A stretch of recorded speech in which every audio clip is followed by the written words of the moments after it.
me. We've been laid low by the flu, and we're trying to get back to it. So Alex has given Alex us a has given me signal. some signal, I have like, no idea what it I have is. no idea what that means. I think it's like keep it moving or something. I'm not sure. In the studio today, and so it's going to be a. I know if he don't know how this drops is if he gonna work. drops a flag, there's a flag on the play. All right. And then we'll have to wait for him to call to go to it, turn his little thing off. All right. Confer with the other people in Fact TV, and then Sounds let us good. know what the call on the play is. You so. reminded my brother sent me these ref signals for the Patriots, and they were all about put Tom Brady a break. We love Tom Brady. Time to get my direct deposit. Is he a hater? He's a hater. Hater gonna hate. They're so. Well, my brother is legendary. I have to admit, he is a Cleveland Browns fan. Oh no! Of all the teams in the whole world that you could pick to be and he is like loyal, like totally loyal.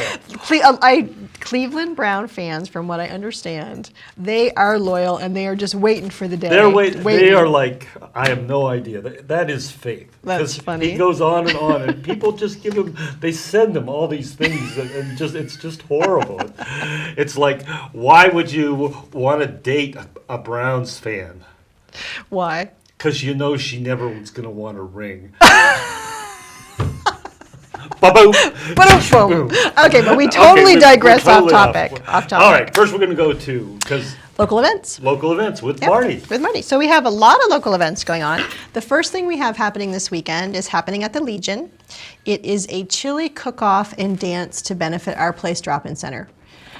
So you might know that Our Place, around Christmas time, they get a lot of donations. People think about it. They bring in donations. They bring in food. But then after Christmas, it's a real lull for Our Place. So some local community folks, Tim Hardy is spearheading the whole thing. And you're going to be able to, you can either enter chili for the cook-off. They have about a dozen entries right now. I believe it's $25 to enter your chili. They're going to have guest judges. The judges are going to pick one chili that's the best chili, and then after the judges have done the tasting, then it's open for everybody that's coming to the event to have the chili. Third Rail is going to be playing. They're going to start at about 7 o'clock, and we know Chris Sherwin, because we've had Chris here. They've been really playing a lot. They've been playing a lot. It's sort of fun. And the really nice thing about it is the Legion is not charging them a fee to use the hall, and the band is not charging them a fee. Wow. So all of the money goes to Our Place. There's donation at the door, and all of that money will go to Our Place. And what was the date and time again? The date is Saturday. The doors open at 6 o'clock. I'm assuming the chili tasting will happen shortly thereafter. And then at 7 o'clock, Third Rail is going to start. And then the chili will be available for tasting. And I know that So about a dozen entries. Yeah, basically, you should really first get out and enter your chili, because it's a good bragging rights thing. Yep. And then go and enjoy the music. Go and enjoy the music, the chili and have a good time. Yep. What else is happening? Also Saturday night, if you're not into chili or you're not into Third Rail, or you want to do two things, which you could theoretically, at the Stone Church Arts, there's going to be a Scottish fiddler and songwriter. Emerald Ray is her name, and she comes highly recommended by Eugene Friesen, who just let me know about that. He comes to my class, and he would know music. Yes. If anyone would know music, Eugene would know music. He's a Grammy cellist. Award-winning cello player, right? Yeah. So Emerald Ray at the Stone Church Arts, starting at 7:30. Great. And then one more thing I want to talk about that's an ongoing thing that's really, it fascinates me sometimes that there's things that happen in town, these things that go on, all these opportunities, and hardly anybody knows about them. Yeah, I understand what you're saying. Yeah, so RAMP, which is Rockingham Arts and Museum Projects, is doing this whole big live theater event. They're calling it Travel the World in the Comfort of the Bells Falls Opera House.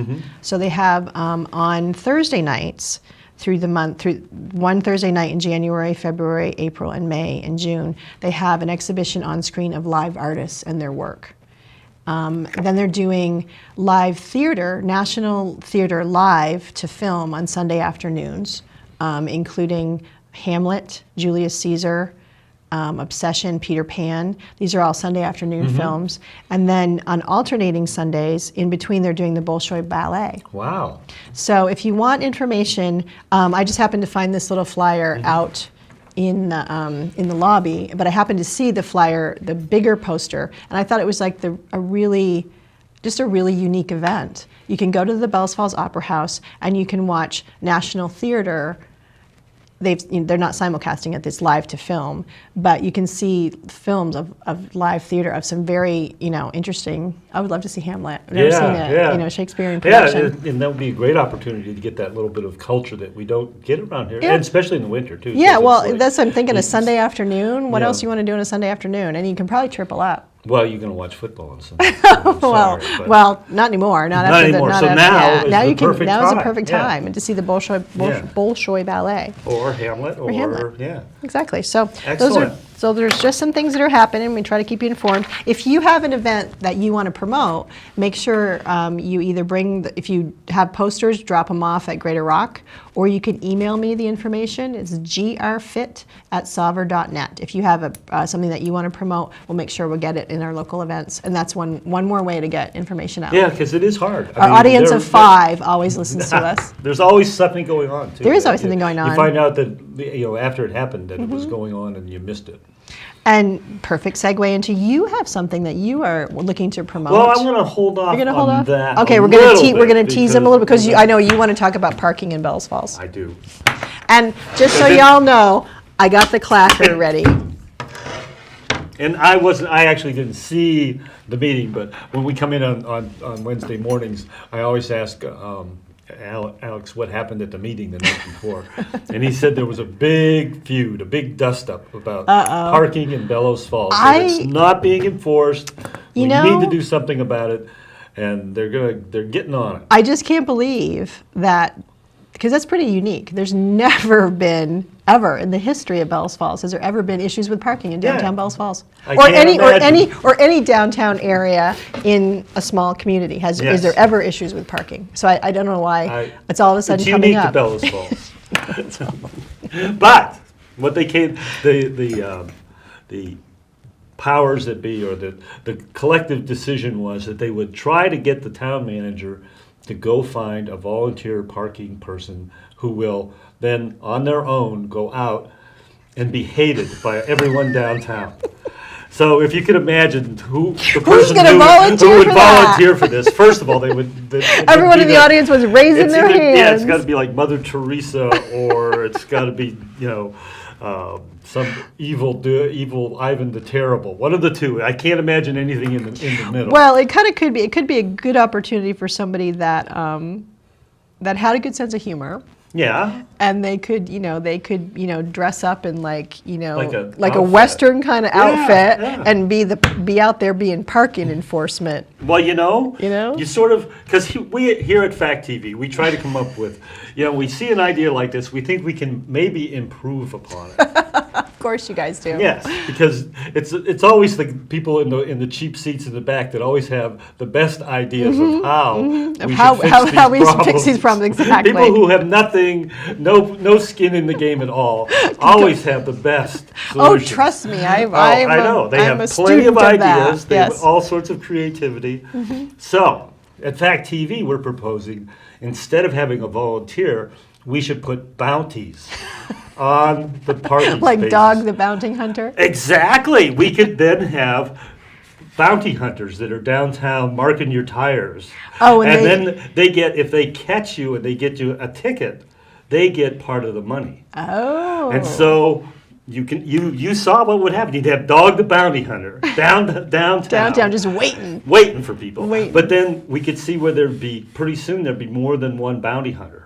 Because I know Joey Powers is interested in doing this. I think Joey would be an excellent bounty hunter. He's a bounty hunter, man. He would be. He's got the spot. He knows all the slots. He knows everybody. He sees everybody. He knows everybody. He knows who the people who are violating these things. He could make money on it.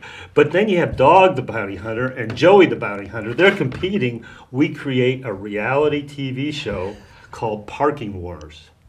I think they actually have it, don't they? I think they actually have one. Yeah, so you're gonna have to come up with a new name, but yeah.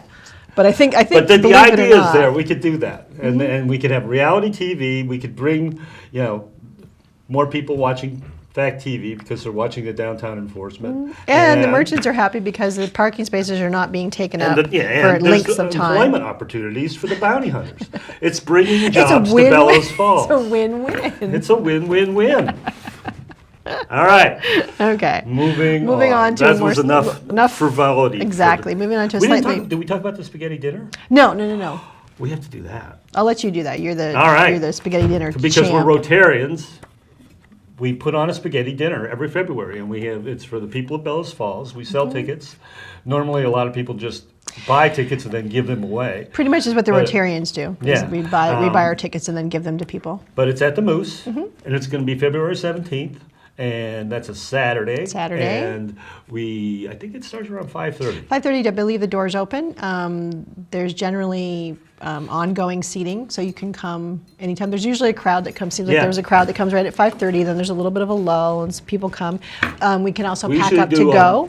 there's a lot of to go. People can come in and say, I want 3 to go or 4 to go, or they can call in ahead of time and get to go set All up. literally homemade from scratch. The Yeah, sauce is it's from really scratch. The good. meatballs from scratch. We don't make the pasta from scratch. We do buy the pasta. And then there's homemade brownies and ice cream for dessert. And a just salad. lots of fun and Yeah, salad. and you get to come in, sit down, have a good time. Usually there's a couple hundred people. Yeah, and I think the ticket cost is what? I think it's like $8 Yeah, or so it's something. really- Yeah, like I said, really most. inexpensive. If you happen to know a Rotarian, more than likely they have tickets they've purchased and they will be willing to donate them to you. Now, or find a Rotarian and ask them and say, I've heard about the spaghetti dinner, and the other thing you can do is give them as gifts. You can give You can, yeah. tickets to other people, and you can say, here's some tickets, 4 tickets to the spaghetti dinner. Go out for the Go out, evening yeah. and have fun. Or It is. get It's a to fun. go. It's definitely a social event. There's a lot of people that come every year. Yeah, And the seating is the big long table, so you might be sitting next to someone you don't know, but by the end of the meal, you know someone. So it's so a it's a it's lot a of great fun. social event. It's a way that Rotary gives back to the community, and we've been doing it. People look forward to it. Yeah. I believe you told me there was one year that it didn't happen, and there was an Oh uproar. yeah, one year they decided they would do something different, and all sorts of people called and said, what's up with the spaghetti dinner? I didn't yeah. see it. And, yeah. Well, there's a lot of people that go to all the local dinners, like the church dinners Mm-hmm, and the local dinners, and they go number one for good food, and number two the whole social aspect. Yeah, So, I mean, I usually act in the maitre you're the d'. ma- So I had to take your spot last year. I know. But this year you're back. Yeah, I got my. I'll be in the I'm kitchen. mobile. You're again. mobile this year. And but it's really interesting to see people who act like they hadn't seen each other for a long time, and they come in, and it's almost like a reunion, local spaghetti dinner get together, and it's really a lot of fun, and people are really in a good mood, and it's neat to see. Well, I think we have. This is again. I'm going to segue right into I'm going to try to segue into our main topic now. I think we have a really good community here in Bells Falls. I think the we do, community too. has some problems, but the community has some really positive aspects. There's a lot of people in this community working really hard to make it a better community. But we have a definite problem, as many other communities It's- around here. It is yeah, it's not nothing unique to unique Bells to Falls, Bells even though Falls. people like to rag on Bells Falls about it being, a unique situation. It's in every small town now. There's nobody that's immune to it anymore. Yeah, And actually, it's really interesting. I mean, when we're talking about the opioid crisis crisis. and the opioid addiction crisis, it's prevalent. prevalent, and it's almost endemic to small towns more than other places. I think it's more visible. I think it's you know about it more. Like Yeah. I'm sure it happens in other places, but they're so big that sometimes in other places you don't even know your neighbors. So Yeah, around here, you know who the local players are. You know who what's going on. But Which you would think would be an advantage, but right now it's not. And we're beating around the bush, but on February 22nd, the Rotary is sponsoring The Importance of Hope is what we're calling it. Oh, nice. And it's a forum on information around the opioid crisis and how it's affecting Bellows Falls, Walpole, North Walpole, this area. And like we said before, it's not just here, it's everywhere. But one of the focuses, because people talk about this and say things about it and do things about it, but there isn't a lot that's improving about it. When if you look at the statistics, one of the things that was shocking is in 2016, 62,000 people died of opioid overdoses in the United States. wow, But if you compare that to the Vietnam War, in 12 years of the Vietnam War, only 58,000 Americans died. So here we are in Puts it one into year, we're perspective. losing more people than we lost in 12 years. And the Vietnam War was big. Everyone was like, this is crazy. And we're losing, as in the war, you lost across a demographic. Yeah. And is this you're losing across a demographic? It doesn't just. I mean, it affects all income levels. It affects all ages. I think. Yes, all it's not just races, it's not just a young problem. All socioeconomic groups. That's the word I was That's looking pretty for. amazing how it affects across the board. And I don't know whether we've become immune to it or it's like I keep thinking some ways. You ever hear the story about if you put a frog in a In the pot? in a pot Yes. and you turn the heat on slow, it'll sit there and boil until it boils to death because there wasn't a rapid change. And I don't know whether I get the feeling that this epidemic is something like that because it's been happening since the 1990s. But it just keeps getting worse. And they're talking that at first they were saying, well, this is the growth of overdoses is sort of arithmetic. It's like, it's going to be 10% a year. But then they said, well, it looks like it's 20% a year. It's doubling. And now they're figuring out it's not arithmetic at all. It's exponential. And it's Exponentially growing up. at a really astounding rate that they feel by 2020 it could be 100,000 deaths a year. I think there's definitely a feeling of helplessness. I think that's Yeah. what you're talking about with. That's the big analogy people use with the frog in the pot. Yeah. Is it's just a feeling of helplessness. It's such an overwhelming feeling that you don't And it you don't happens know what to gradually. do. It just takes you over gradually, and before you know it, you're dead. So I think opening up conversations, community conversations with what you're doing, you're bringing in a lot of different views. Right. You're bringing in someone that that actually got the ball rolling for you, and then Yeah. I'll let you tell your story in a and minute. I guess the precipitating event for this was back in November of this year, on the 16th. A girl from North Walpole was with friends. She never. This is some of the things I've learned is just amazing. Is that it's like a social. Sometimes it's a social event that she could never shoot herself up. But she had other people do it for her, and she was with friends. They shot her up, and she OD'd. Instead of they didn't have Narcan. Instead of calling 911 right at the time, they put her in a car and they drove her to Springfield Hospital. And then they left her in the parking lot. And then they called 911. By the time that occurred, it was way too late, and she couldn't be saved. She died. And her father,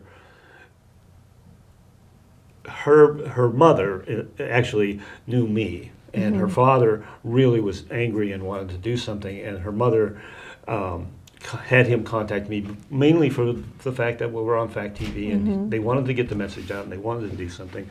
And I met with him just before Christmas, and he was like, his story just shocked me. I mean, it's some things, you feel bad about, but this was really just it's horrendous.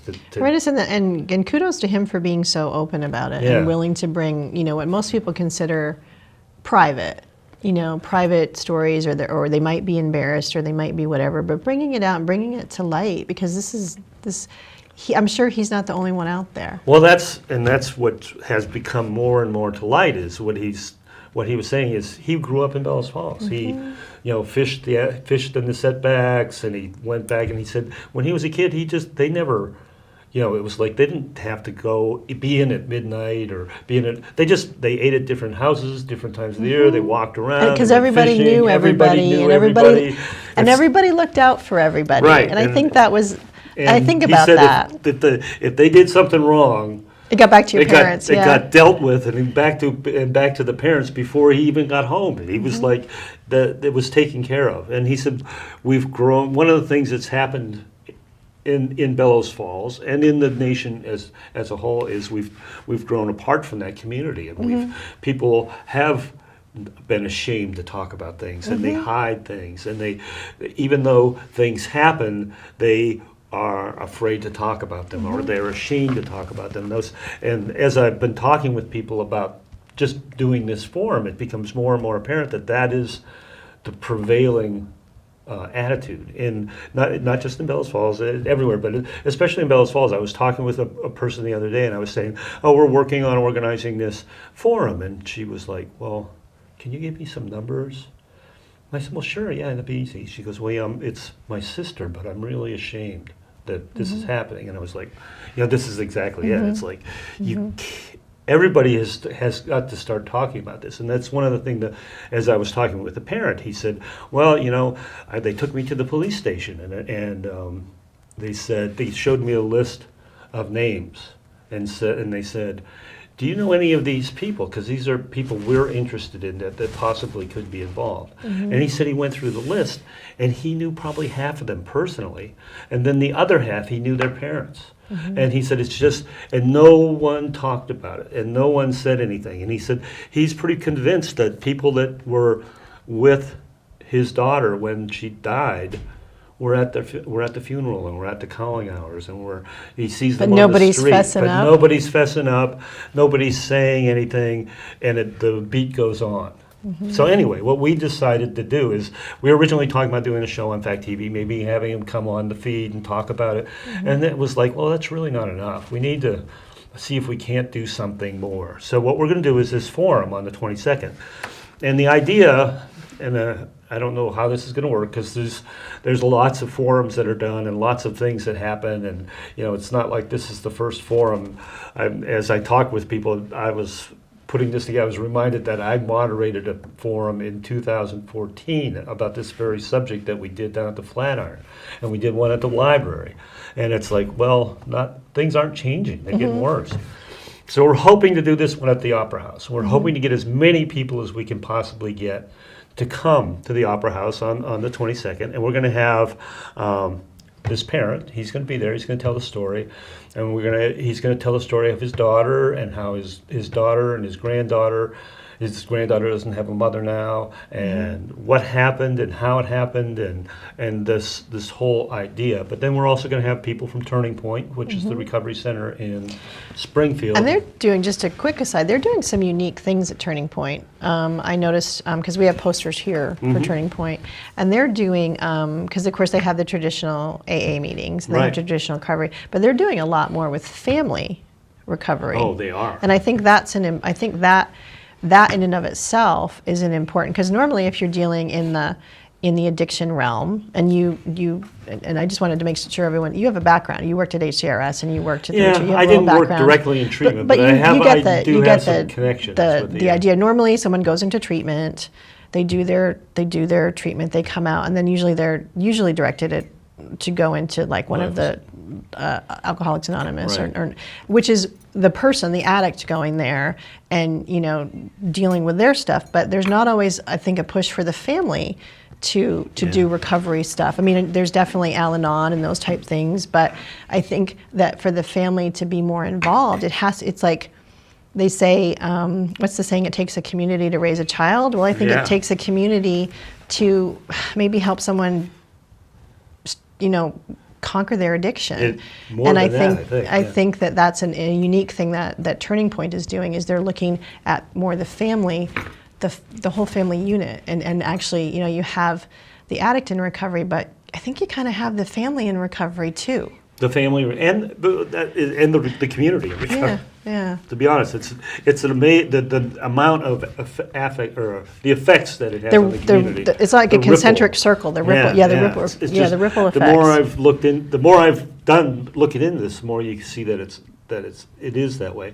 And I've been talking with Mike and the people at the recovery center, and according to him, I've had this concept a long time, and you always think, well, it's treatment. They go into treatment.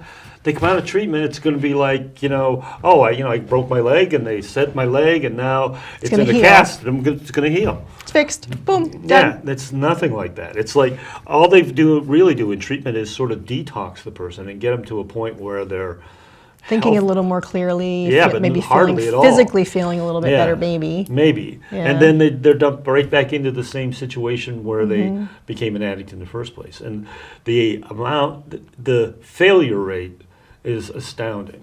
And they try not to call it a failure rate, but you know what I mean. It's the recidivism rate is. I was talking with Relapse relapse, rate, and yeah. typically, if a person does recover, they go into treatment an average of 16 times. I believe it. It's huge, and I mean, and this is just, and it's the opioid crisis has just swamped the whole system.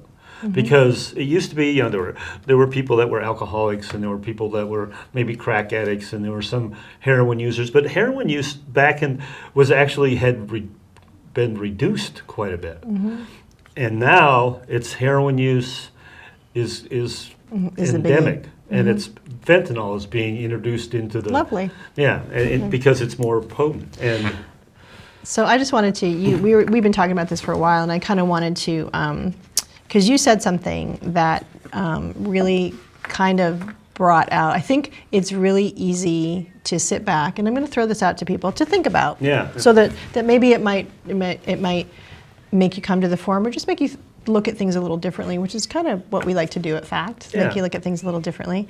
You might be thinking addiction, that's someone else's problem. You know, why can't they just clean up? Why can't they just stop using that stuff? And you were talking about the aspect of addiction that people don't think about, that there's a whole lifestyle, social network around an Yeah, addiction. And you were and talking rituals. and rituals, and you were talking Yeah. specifically about your slight addiction with paragliding. That, you know, more than a slight more addiction. than the slight addiction with Yes, paragliding. and, And you said that when you couldn't paraglide, when you were recovering, you were missing the friends that you had. Yeah, it was the like social a whole network part of my life was taken away. was taken away. It was, and you know, you think about, well, it was like everybody that I was like, not everybody I socialized, but the vast majority of the people I socialized with, the people I really knew and had fun with, the people that I, you know, would Facebook with and take pictures of and go places with. Selfies. Yeah, and selfies Yeah. and all this stuff, that all went away, and it was a killer. And as I was experiencing that, it was like, this is just so depressing, and so I don't know if I could go through doing this. I met these parents, and they're talking about their same daughter, thing. and they're talking about the same thing. Is it's like she was helpless and haunted, and she couldn't change. And there's just so many of these things that you think it's just a physical addiction. It's like you have a craving because you're physically addicted to this, but there's a whole social aspect to it. wraparound thing to it that 'Cause is just incredible. That got me thinking, that made me, because I can be a little judgmental sometimes, shocking. And it got me kind of thinking, okay, so if someone, because anyone that follows me on Facebook or knows me knows I love my coffee. Yeah. So if all of a sudden you told me I can't have coffee anymore because it's bad for me, so therefore I really shouldn't go to Flatiron anymore and hang out and read a book and drink coffee. I really shouldn't go out with my class members after an exercise class over to Burdick's and chat and have coffee. Because I can't be around coffee because I shouldn't have coffee. Because you'll have coffee. So there goes some of And my you can't go to social Cafe outlets. I can't go to 7 in the Cafe afternoon 7. and I read and do can't that. wake up in the morning and the first thing that gets me going in the morning is a cup of coffee. I can't do any of that anymore. How would I deal with it? Yeah. And I think if you think in those lines, folks, and you kind of put it into perspective for something for you, you can see how hard it can be, and how much. But it can be done. I mean, but I think we have to look at it from that perspective of what could we do as a community to create some type of community support system. I don't know. I don't know if you even know what the outcome. Well, that's it. I don't know. That's, the will more be of I've the learned, forum, the more but I don't know. at least it's opening conversations, and maybe, with enough people and enough people thinking about it, and there can be some action plans. So. Yeah, We're so unfortunately running out of time. we are running out of time. The other thing we forgot, since we haven't been here for 2 weeks, is Is our a timer clock, So so- we have no clue where we are in time. But I think we're low. Alex Yeah, Alex going, is like, shut up. But anyway, we don't know what we're going to come out with, but what we do want to come out with is something for people to do when they leave this forum. And we're going to talk more about it, but I think that's it for today. And next week we have David Stern coming on to talk about the upcoming play, Jesus Christ Superstar. All right. We'll see you next week. Thanks, Bellows Falls. That's it, folks, for the feed.